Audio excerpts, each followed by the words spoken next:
I'm Carrie Wasser, and I run Willow Pond Sheep Farm with my husband, Brent Wasser. We've been milking sheep for about 5 years. We also raise pastured lamb, and we produce sheepskins and wool blankets. Come on. All right.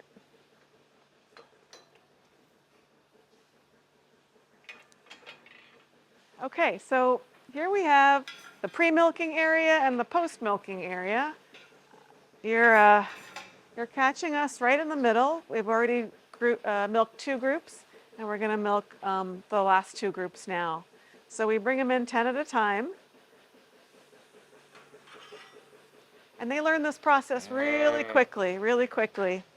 They learn it in about a week when they're young. So I'm going to let them in. Come on, girl.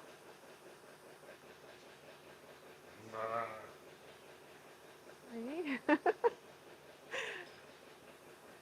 4. They're very curious. Okay, is it okay? 6. Come on. Let's go. Come on, girl. So that's 10. That's our next 10. And then we bring them up this ramp, and they self-load. They load onto the platform of the milking parlor themselves. And they really want to be milked. They also want the grain that's in there.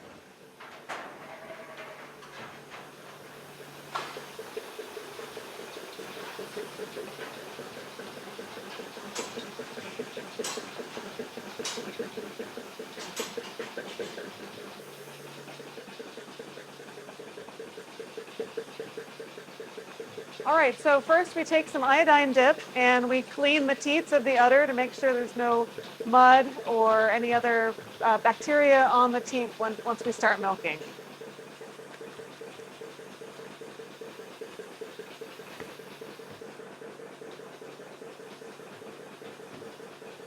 You'll notice that the udder is pretty small compared to a cow. Sheep only produce about half a gallon a day in the high season. Sometimes there are some farms that are able to produce a little more than that, but that's why sheep milk is so precious, is that there isn't really that much of it that comes out on a daily basis. So next we just want to strip out a little bit of milk to make sure that it looks healthy and that the ewe does not have mastitis.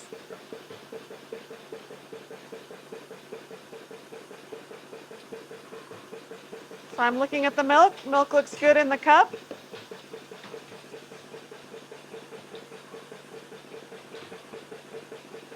So she's good to go. And a lot of people think we hand milk, but we don't. We use this vacuum system.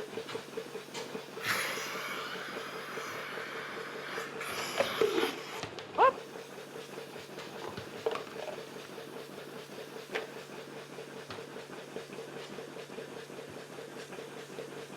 And you can see the milk coming out of the hose right here. The art of milking is knowing when to stop. You want to stop before she's totally empty, but you want to keep going to get as much milk as possible. Now that's emptying really quickly, it seems. Yeah. These are cow inflation, so these are used for cows.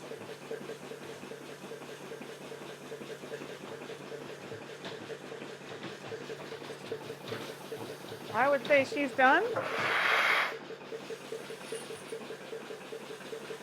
And then we put a different solution on the teat to protect the opening from any infiltration of bacteria.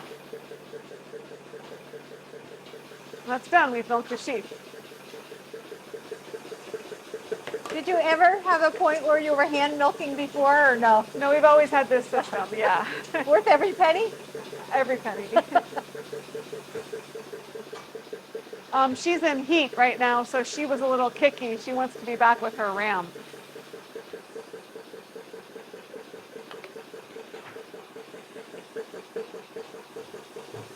So it seems to me me like every bit of milk is more precious It because is. because the quantity is so much smaller. And that's why it's more expensive, because we do the same amount of labor, but for much less I product. was going to ask that because I know we do a blurb and when we hit Rhinebeck about the cost of wool and the cost of a good sweater, and Oh, you know yeah. people will say, oh, that sweater's $400 or $500, and yet you know they're making Yeah. $2 an hour. So I for know. the sheep, how many? You said half a gallon a day? Half a gallon a day. Wow. Yeah. Okay. Some of the larger dairies have really good feed programs, and they're able to like produce maybe up to a gallon a day.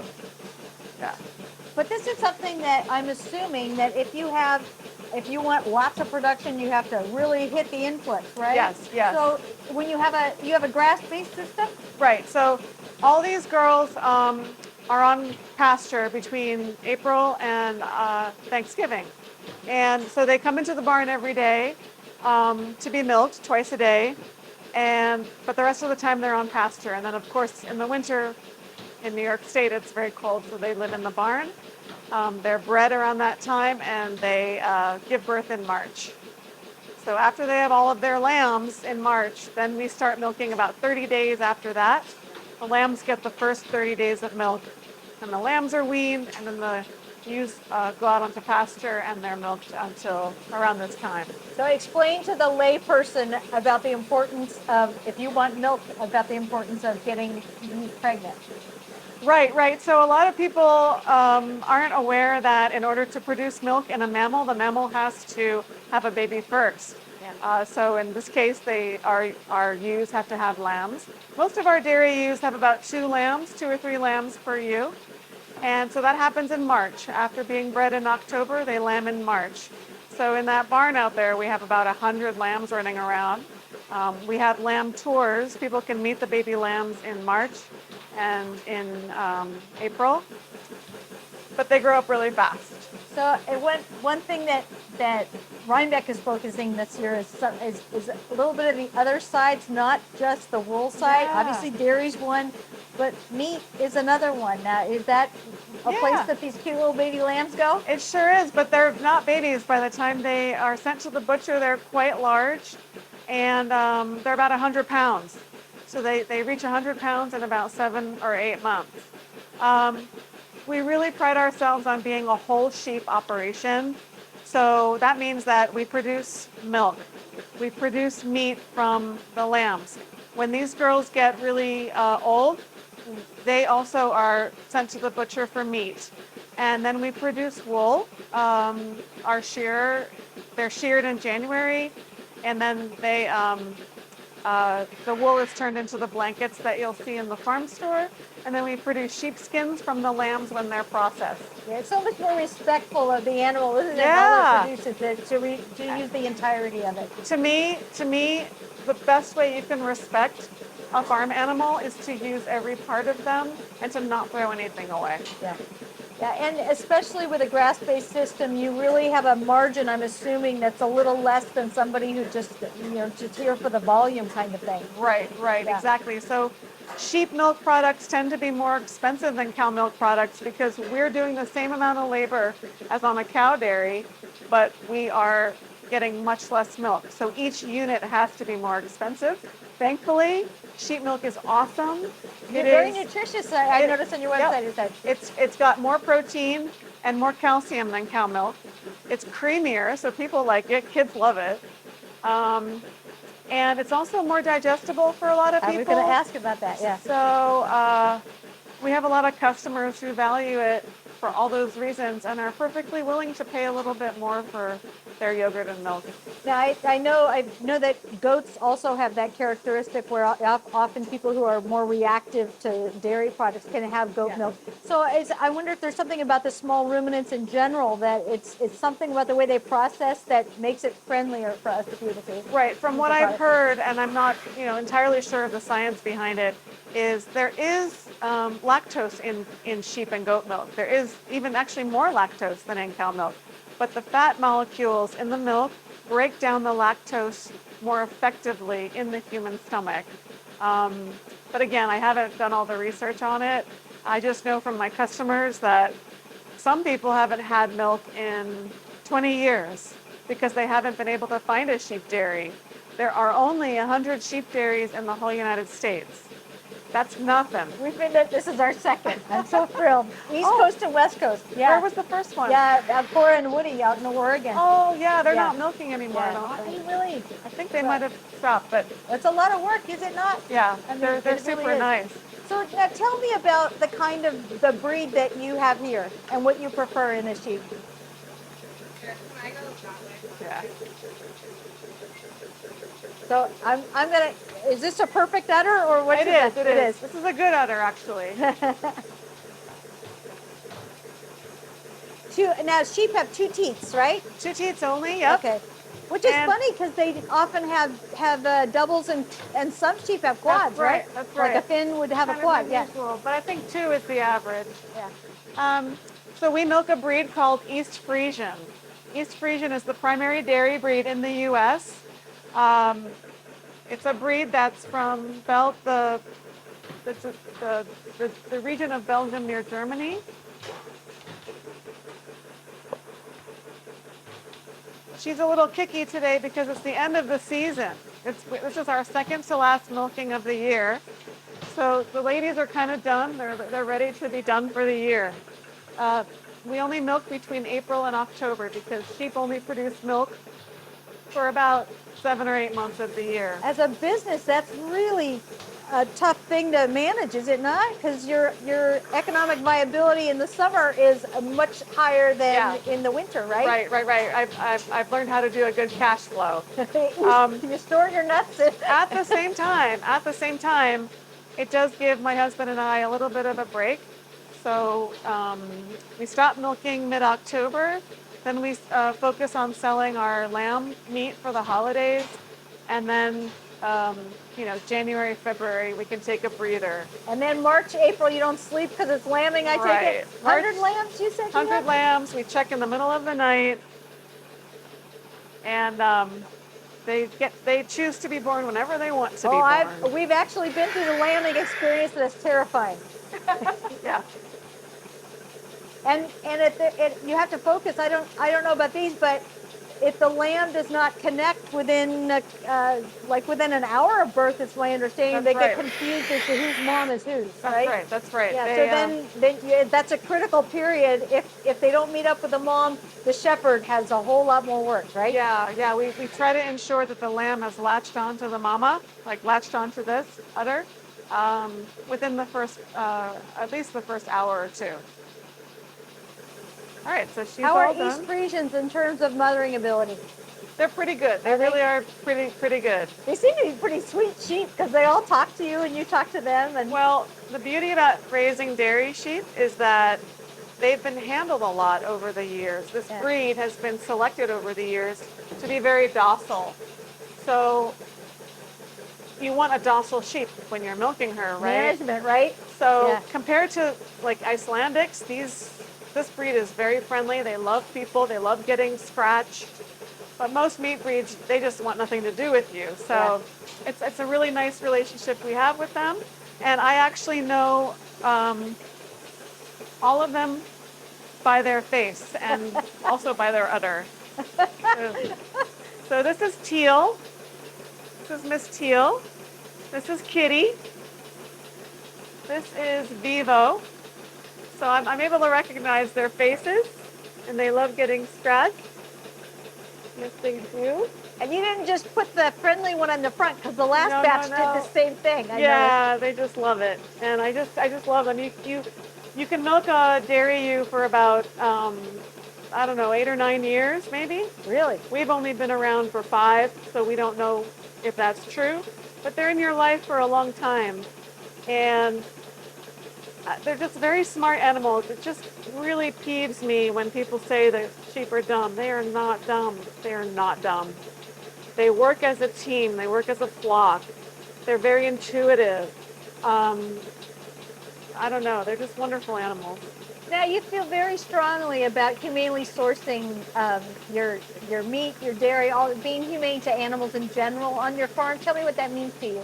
Well, I personally have not eaten factory farmed meat since 2009. That's a hard thing to do, isn't it? Yeah. Maybe easier in the Hudson Valley here, but boy, we try and eat humane source meat, and you have to go to the farm to find out what they believe in. Exactly. Yeah. You have to go to the farm. It has to be certified by an organization you trust. But you know, we do eat lamb from our own flock. We eat mutton from our own flock, and people say, "How can you do that? You raise the sheep and then you eat them." And I say to them, "How can you not? Yeah. How can you not do that? Yeah. Because then you're eating meat that you have no idea how it was treated." Yeah. And I think that's that can be a very problematic moral issue, actually. Yeah. Now, if you have a 10-year-old sheep, there's a lot of people that say, "Oh, you know, I don't know if you've read Bob Kennard, Much Ado About Mutton." Yes. But he did the talking about the differences in the mentality of people. You know, I'm not going to eat mutton. I'm not going to eat anything over a year or two old because it's terrible and old and tough. Tell me why that's not true. So we're on a mutton mission. We're on a mutton mission, and that just means we're on a mission to get people to try mutton. It's not gamey, necessarily gamey. It's not necessarily tough. You really want to ask the farmer how old was the sheep or when you processed it. If it's a 3-year-old, ewe or ram, usually it won't be tough or gamey. If it's 10 years old, that might be a different story.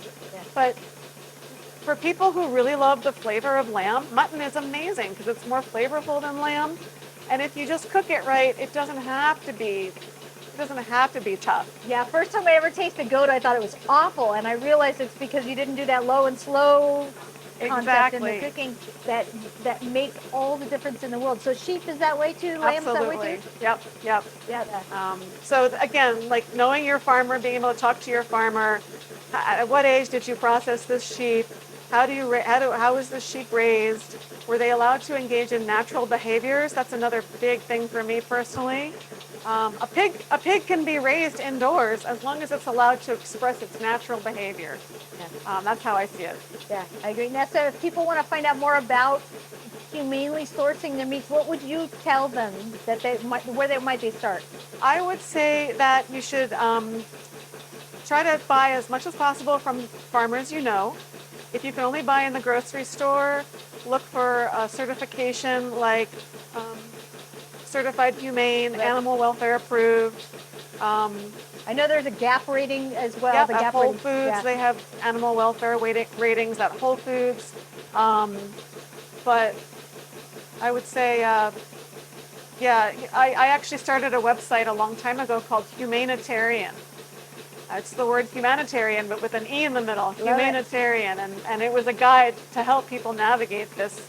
And I'm in the process of updating that website. Well, I would love for you to do that because it is a really difficult thing to find ratings on different animals and to find something you trust because it's a very trendy thing. Right. And it's not effective for many things. It's not just the trendiness. You actually want to know. Exactly. Yeah. I'm going to check and see where we are here in the milking. Yeah. But everybody else is done? She's not. Okay, right. She's bad. One of the bars up there.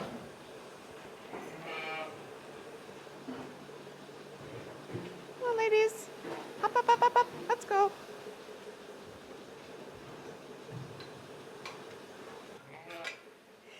So are all of your sheep that you keep from prior lambs, or is this something where you kind of go out and buy new stock periodically? We try to keep a closed flock as much as possible, but every now and then we'll bring in a new small group of ewes. However, most of our new genetics comes in through rams. So we have 2 to 3 rams. They live in the other barn, and they are East Frisian primarily, but they also have a really interesting breed in them called Lacone. Lacone sheep are from France. They're a dairy breed in France. Their milk is used to make Roquefort cheese. And what I understand is that Roquefort cheese can only come from milk of Lacone sheep. I did not know that. Yeah, and we are thrilled that the Dairy Sheep Association of North America a few years ago successfully imported Lacone semen straws, frozen semen from Lacone sheep from France, artificially inseminated some ewes in the U.S., and we now have Lacone rams all over the U.S. So that has boosted our milk production in the United States.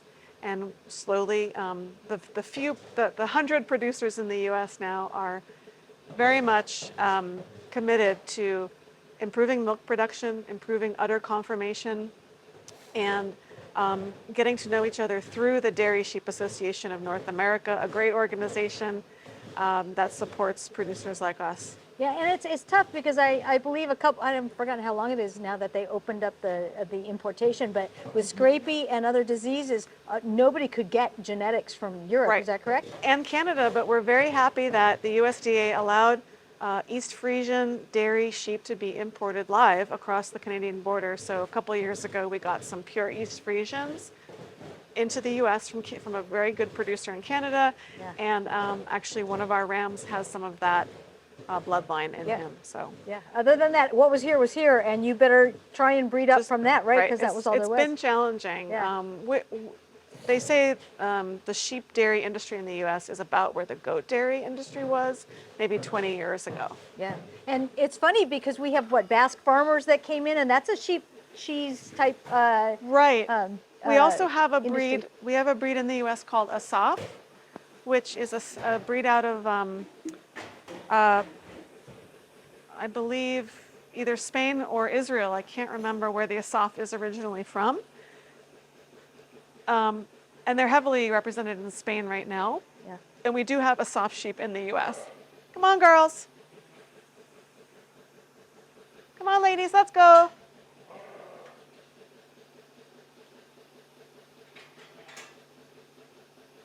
Yeah, my grandfather's from Belgium, and the cheeses in Oh. that region are absolutely delightful. Yes, yes. But it is, Come know, on, it's not lady. just I have a cow, I can make cheese, right? I mean, the tastes are very specific to the Right. different animals that we've raised over time. Absolutely. Yeah. We make a fresh cheese here in the spring when we have a lot of milk, right? So the sheep produce a lot of milk in May, June, July, and then it starts to taper off. So when we have that flush of milk, we make fresh ricotta cheese, Ah, and we might be looking into other fresh cheeses next year.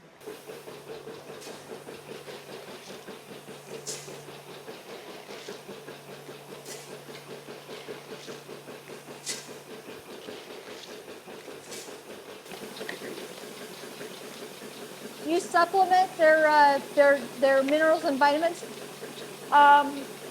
They have a mineral mix, free choice that they go to on pasture.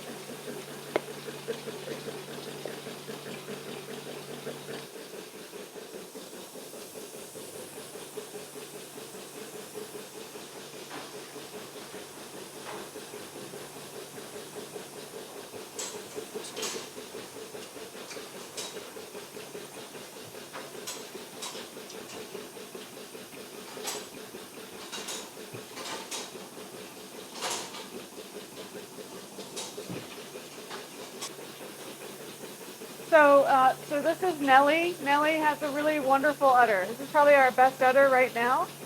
Every year we try to breed so that we have more udders, better udders every year. But she's got really good connection up here. She's straight down. She's not drooping down below the knees, and her teeth have a nice position on the udder. And she's a really big producer, even though she's a little girl.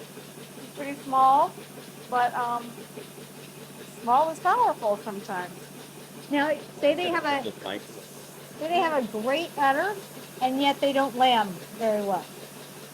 Well, I mean, that's always a hard thing. You're going to look for one trait, but not the other, but not the Yeah. other. I mean, how do you weigh that kind of thing in a Yeah. dairy? Because that's the big thing, right? Right now, we're trying to get better udders into our dairy. It makes milking go quicker, more efficient. The ewe is more likely to not get mastitis and just have a generally overall better health outcome. But udder and mothering and lambing are three different things. They are. Right? Right now, we feel pretty good about, knock on wood, our mothering skills in our flock. So now and then we boosted production over a few years, and now we're focusing on the udder. So are you going to stick with this breed, do you think? There's really no choice. In the U.S., there's just the East Frisian, the Lacone, and the Asaf. And the East Frisian is most widely represented. So when we go out looking for a dairy round every few years, we don't have much choice. Those are the three breeds that we have to choose. And the dairy sheep community is small. We all know each other. We all buy and sell rams between each other. And we're also getting international genetics in. So it's actually a really exciting time to be in this industry. It's still very small, but there's a lot of movement happening. So you did mention earlier the association, the Dairy Association. Tell me about that real quick. DSANA, the Dairy Sheep Association of North America, dsana.org. It's a volunteer organization run by people just like me. I'm on the board, and all of us are producers, and we have a yearly symposium. It's coming up November 12th online. Oh, it's online. Online. It's only $75, and people can watch presentations about the latest research on dairy ewe health and productivity, marketing, advice for how to run your parlor, all sorts of stuff. It's a great resource. Yeah, mentorship is so important in livestock and animal husbandry because there's so many things that come up. So if people want more information on that, the website or social media or all of the above? Yep, dsana.org. All right.